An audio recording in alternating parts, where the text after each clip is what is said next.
What's up, everyone? This is Anthony Kim, and today I'm here to share my conversation with Paul Idsvoog. Paul is the Chief Executive HR Leader at Fresno Unified, and right now they have about 10,000 employees in the Fresno area, making them the largest employer in the area, and they're just dealing with a lot. So I wanted to share this conversation with you because you're just dealing with the complexities of how do we create more flexibility in kind of the way people could come to work in the educator workforce and in the staff that work at Fresno Unified. So enjoy this conversation, and I'll be back with you at the end. Cool. Thanks, Paul, for joining me today. This is going to be a very relevant conversation because especially as districts around the country are dealing with so much with the pandemic and concerns around health, but also there's a lot of questions around, retention. Many teachers are retiring. There's the pandemic pods and people are going that route. So I think the first thing I wanted to touch upon is just what are some of the basic challenges district like Fresno are going through, especially since you're probably a pretty significant workforce in the community there. And what are some of the things that are of concern for folks as you kind of look towards the future? But what are some of the adjustments you think districts actually need to make in order to adapt to a new future? Yeah, we're Fresno Unified is actually the largest employer on the valley floor here in Central California. So in our immediate area, we're the largest employer. We have 10,000 employees. So, one of the things that we've been discussing is have color coded all the COVID-19 things. So we're still a high risk county. We're still in the purple. So we're still doing everything virtually, but we're trying to prepare for when we come back, and we're trying to prepare for what it's going to look like. Particularly in light of what those CDC requirements and health department requirements are going to be. And obviously what I'm still hearing is physical distancing is going to be a part of it. So that certainly is going to affect class sizes, anything from bringing adults back into the system. And I've had conversations with our exec cabinet that, bringing the kids back won't be the hardest part of this. It'll be bringing the adults back. And you've got everybody, and as an HR department, I've told our team, we deal with everybody that thinks this is nothing, right? And wondering why anyone's wearing a mask, to people that, are afraid to even get out of the house. And everything in between. So we're going to have to deal with all that. We're going to have to bargain all that. And, we've got good relationships with our labor partners, but the biggest issue is going to be, how do we bring people back? How do we bring kids back? And how do we make sure that we ensure everybody's safe? Yeah, so, with 10,000 employees, you definitely have the full spectrum. What are some tips in terms of how to kind of chunk that out? Because trying to think of 10,000 people in a monolith is probably not the way you're going to solve that problem. Yeah, our initial philosophy was when the easiest thing to do is, from an operational perspective, was either everybody comes back and then you give them an opt-out, and then you'd be able to set up some distance learning platforms that you can be able to manage that in one way, and then, or two, just go an all virtual model. When we were getting together with over the summer to try to address how we were going to handle this, we had talked about hybrids, we talked about maybe just elementary, we talked about all of those things, but in the end, we just thought we're going to go with everyone's going to come back, we're going to physically distance, and we're going to do everything from a safety protocol perspective and get a sign off from our health department. And then those that, were afraid to send kids back or weren't comfortable with it, we were going to have an option for them. Our state at the time then was growing in COVID-19. And our county actually is still a high-risk county in the state of California. So we opted we had to make a change. Right. And we went with the total virtual. I think we've done a good job with virtual, but I do have a kid in my in the system, and he's going through all of that. And so he keeps me in tune with what's going on, and we're doing our synchronous and asynchronous, and they've got it dialed in. But it's still just, I just think from an educational component as an experience for a kid, not having the social interaction with your friends, not having that piece of it being at school.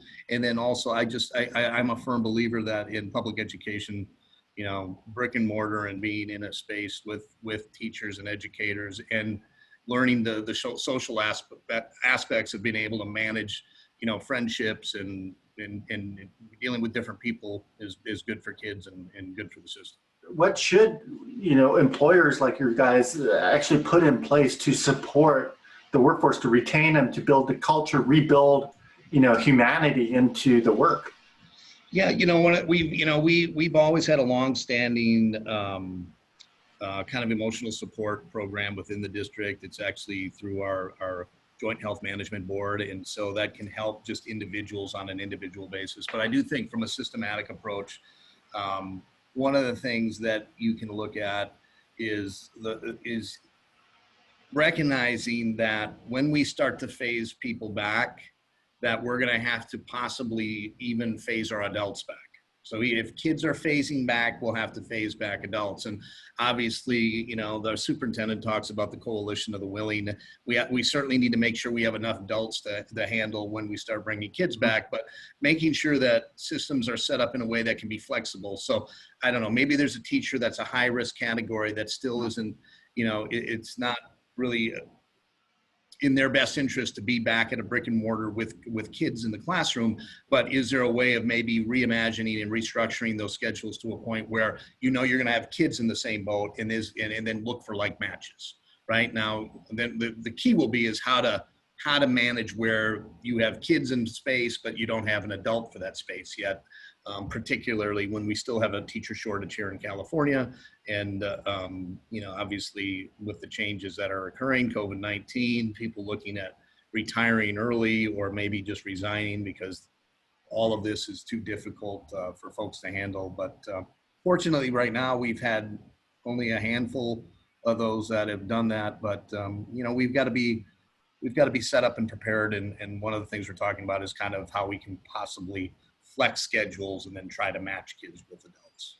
I wanted to wrap up with your thinking around how to balance a couple challenging things that are occurring for a lot of organizations right now, especially, you know, places where you have a humongous workforce, which is how do we balance just the people you need, right? Like you probably need more people, but you know, there's people leaving, there's people retiring, there's people that may or may not want to be in buildings and only want to work remotely. So there's that chunk of folks that provides additional complexity. There's another chunk, I think, which, I mean, we've been in this for 6 months now, and it's likely that we're going to be in this for another 6 months. And I think that the trauma and the mental health and just feelings and emotions are going to be drained.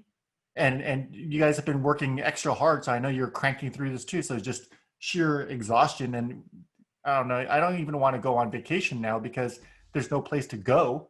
Yeah.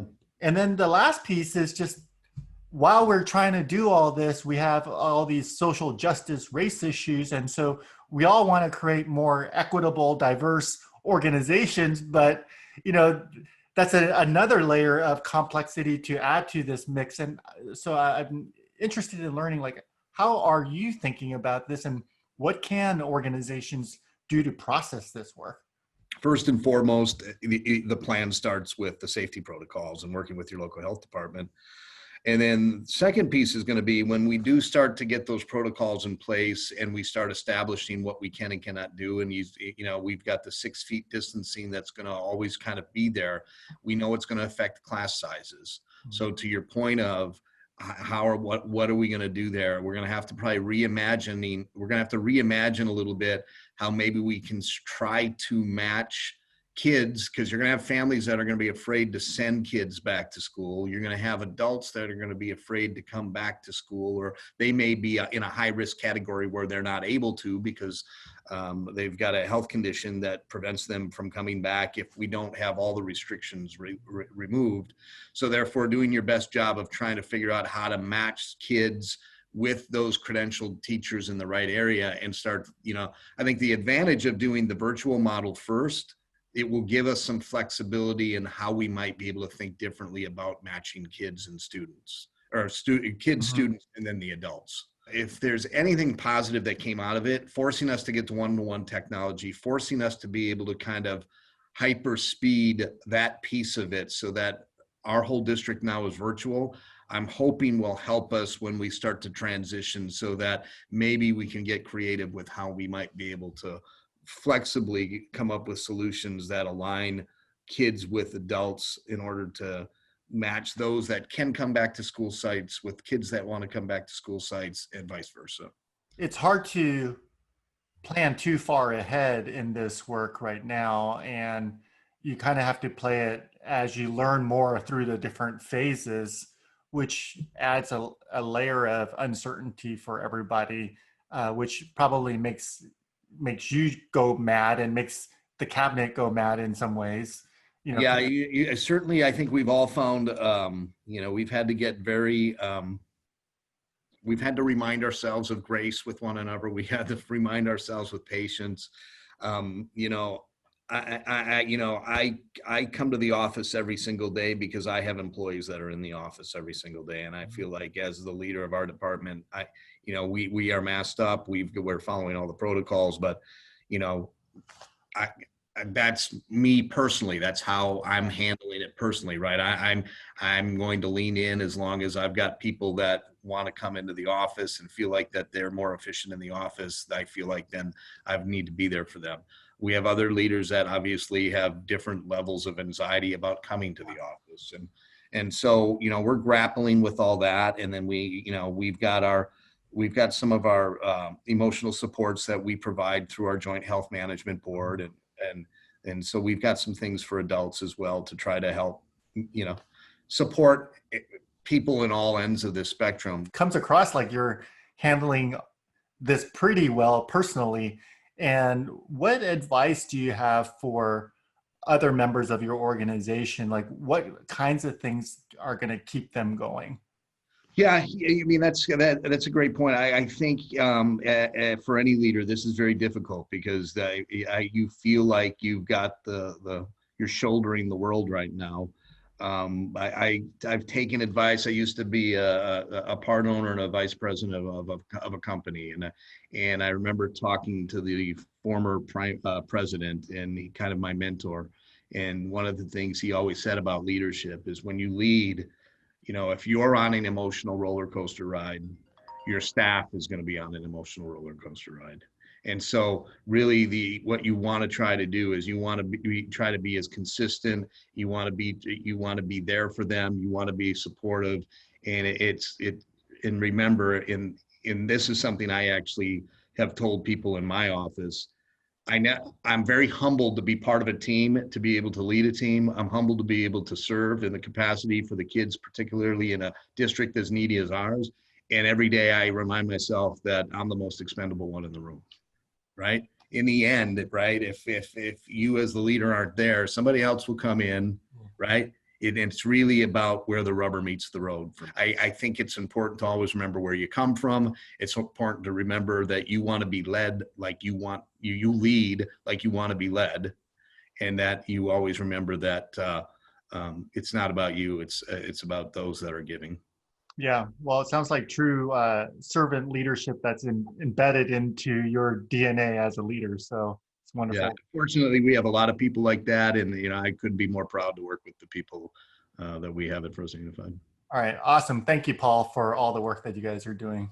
Well, I hope you enjoyed that conversation with Paul. I know he talked a lot about just trying to support the workforce that he has and the concerns that everyone has that are the full spectrum, from people believing that the pandemic is just the flu to someone fearing for their lives, and just the struggle that his team is going through to think through how to serve and support all of the people within that continuum.